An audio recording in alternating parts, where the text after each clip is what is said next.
Why go back? The radical choice to stop returning to what breaks you. Good afternoon, everyone.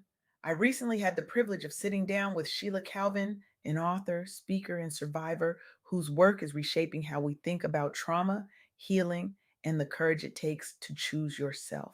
Sheila is the voice behind two powerful books, Why Go Back in Spoken Words, and her mission is nothing short of transformative.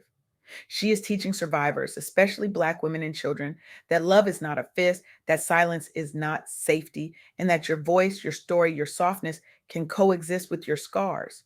Sheila Calvin is living proof that you do not have to wait until you are fully healed to be purposeful, powerful, and worthy of peace. Even as she prepares for the amputation of her right leg in August 2026, she continues to stand as a beacon of resilience, refusing to let trauma define her worth or silence her voice. She is making the world a better place by giving language to the voiceless and permission to the hurting to choose themselves without apology. Today, I want to share the insights from my conversation with Sheila Calvin, and I want to challenge something we have been taught to believe.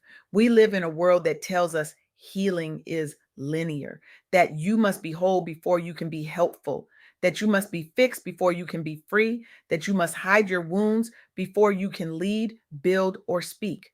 And for Black women, especially those of us who have spent decades in survival mode, carrying families, leading teams, holding down households, this message is even louder. We are told to be strong, to keep going, to never let them see us sweat, cry, or break.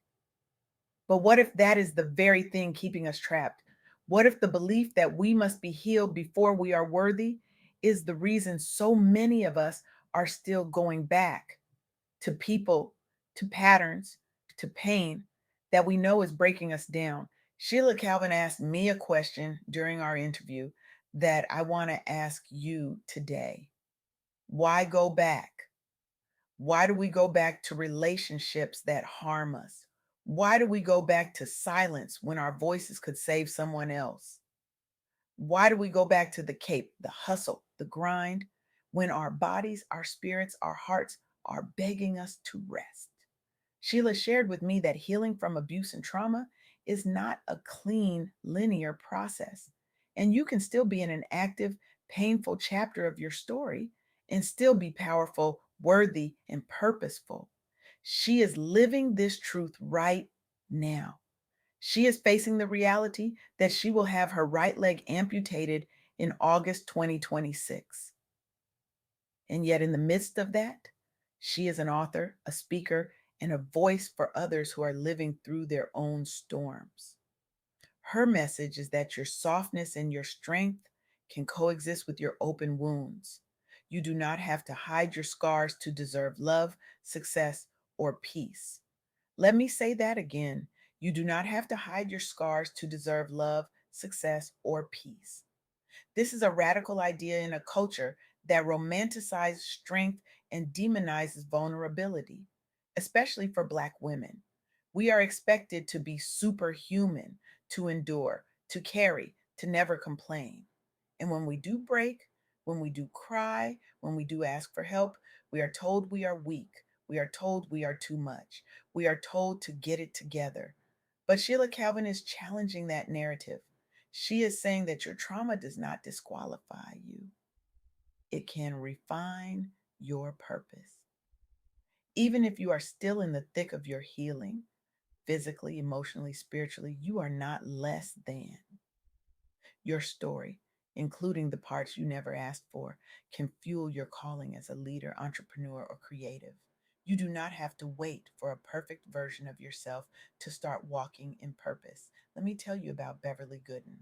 Beverly Gooden is a Black woman and writer who survived domestic violence and went on to create the viral hashtag Why I Stayed, which reframed how the world views survivors who remain with or return to abusers. She survived domestic violence in her marriage and faced the stigma and judgment many survivors receive when people ask, "Why didn't you just leave?" Public discourse often blamed victims instead of examining the dynamics of power, fear, finances, and manipulation in abusive relationships. Beverly began sharing her story publicly and created the hashtag Why I Stayed on Twitter to highlight the complex emotional, financial, and psychological reasons survivors remain or return to abusive situations. She used her voice and storytelling as a tool of education and advocacy, shifting the conversation from blame to understanding. The hashtag went viral and sparked a national and international conversation about domestic violence, amplifying survivor voices, and challenging victim blaming narratives. Her work has been featured by major media outlets, and she continues to speak and write about domestic violence, policy, and survivor support. Beverly married young and experienced abuse in her relationship, including physical violence. Like many survivors, she stayed for reasons that included fear, hope, financial dependency, and concern for safety. After leaving, she channeled her experience into activism, using social media as a platform for change. Beverly's work shifted public understanding of domestic violence, helping people move from the question, why go back, as judgment, to what are the barriers keeping people in harm and how do we remove them? Her story affirms that a survivor's voice can become a global force for change, aligning with the message that our pain can be repurposed into advocacy and leadership. Now, let me tell you about Tarana Burke. Tarana Burke, a Black woman activist, founded the Me Too movement in 2006 to support survivors of sexual violence, particularly Black girls and women, long before it became a global hashtag. Tarana worked with Black girls and young women who had experienced sexual abuse and lacked resources, language, or safe spaces to process their trauma. Sexual violence in Black communities is often silenced due to shame, stigma, and a cultural emphasis on being strong and not exposing family or community issues. She created the Me Too movement to provide empathy, support, and community for survivors, centering the phrase Me Too as a powerful acknowledgement that they are not alone. Tirana focused on grassroots organizing, storytelling, and programming for young people, especially girls of color. When the hashtag Me Too went viral years later, Tirana's original work gained global recognition and amplified conversations about sexual violence, consent, and accountability. The movement has led to policy discussions, organizational change efforts, and a broader awareness of the prevalence of sexual abuse. Tarana is herself a survivor of sexual violence. In working with young Black girls in community based organizations, she noticed how many carried deep unspoken trauma. She realized that simply saying Me Too and sharing space with them could be deeply healing and built a movement around that principle. Me Too has empowered millions of survivors to speak up, refuse silence, and break cycles of abuse. This aligns with teaching young people what no means and creating a culture where children and adults are encouraged to speak up about molestation, assault, and harassment instead of suffering in silence. And then there is Beverly Johnson. Beverly Johnson, a groundbreaking Black supermodel and businesswoman, publicly shared her experience of being drugged by Bill Cosby, lending a powerful voice to conversations about sexual violence, power, and credibility, especially for Black women in high profile professional spaces.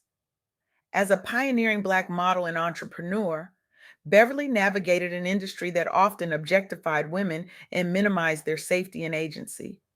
When she decided to share her story about Cosby, she faced potential backlash, disbelief, and professional risk. She chose to write publicly about her experience in a 2014 Vanity Fair essay, detailing how she believed Cosby drugged her in the 1980s. By stepping forward, she used her established platform and reputation to validate and amplify the experiences of other women who had accused him. Beverly's account added significant visibility and credibility to the growing allegations, helping the public grasp the pattern of abuse. Her decision to speak out as a respected Black professional and businesswoman challenged the stereotype that successful Black women must remain silent to protect their careers. Beverly Johnson was the first Black model to appear on the cover of Vogue in 1974 and built a long career as a model, actress, author, and entrepreneur. Her professional success did not shield her from the risk and reality of sexual violence. Years later, as a more established and powerful figure, she chose to break her silence. Beverly's story shows that trauma can exist alongside high level professional success and that speaking out can shift culture and support other survivors. It reinforces the idea that being a Black professional or entrepreneur does not mean you must hide your pain. Instead, your honesty can protect others and influence industry norms. These three women, Beverly Gooden, Tarana Burke, and Beverly Johnson, did not wait until they were healed to use their voices. They did not wait until their trauma was behind them to step into their purpose. They chose to speak while they were still hurting. They chose to lead while they were still learning. They chose to protect others while they were still protecting themselves. And that is what Sheila Calvin is doing. Sheila Calvin is teaching young kids to learn what no really means and to learn how to speak up when being in a negative situation like molestation and bullying. She is speaking on real life situations that they do not have to endure if they would think of their children and have self love. Instead of having lust and thinking love comes in the form of a fist. Sheila Calvin shared three key insights with me that I want to leave with you today. First, your trauma does not disqualify you, it can refine your purpose, even if you are still in the thick of your healing. Physically, emotionally, or spiritually, you are not less than. Your story, including the parts you never asked for, can fuel your calling as a leader, entrepreneur, or creative. You do not have to wait for a perfect version of yourself to start walking in purpose. Second, self love is a safety strategy, not just a self care trend. Choosing yourself, leaving abusive situations, saying no to harmful relationships, teaching your children what no means, refusing to normalize violence or disrespect is not selfish. It is survival. It is legacy work. Self love can be the difference between repeating cycles of harm and rewriting your family story. Third, your voice can be the lifeline someone else is waiting for. Sharing your story, whether through books, spoken word, conversations, or how you lead your business, can give language and courage to people who feel trapped, ashamed, or silenced, especially in our community, where we are often told to be strong and keep quiet. Your vulnerability can open the door for someone else's freedom. So I want to leave you with this. Where in your life are you still going back to a person, a pattern, a belief, or a silence that is breaking you down instead of building you up? What is one courageous step you can take this week to choose yourself instead? I'm not asking you to have it all figured out. I am not asking you to be healed. I am not asking you to be perfect. I'm asking you to be honest. I am asking you to be brave. I am asking you to choose you right now, even while you are still healing.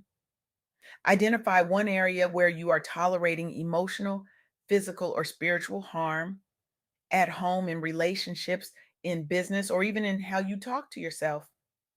Write it down, name it. Then commit to one concrete boundary or action you will take in the next 7 days. A conversation, a no, a plan to leave, booking a therapy appointment, journaling your story, or beginning to share your experience with someone safe.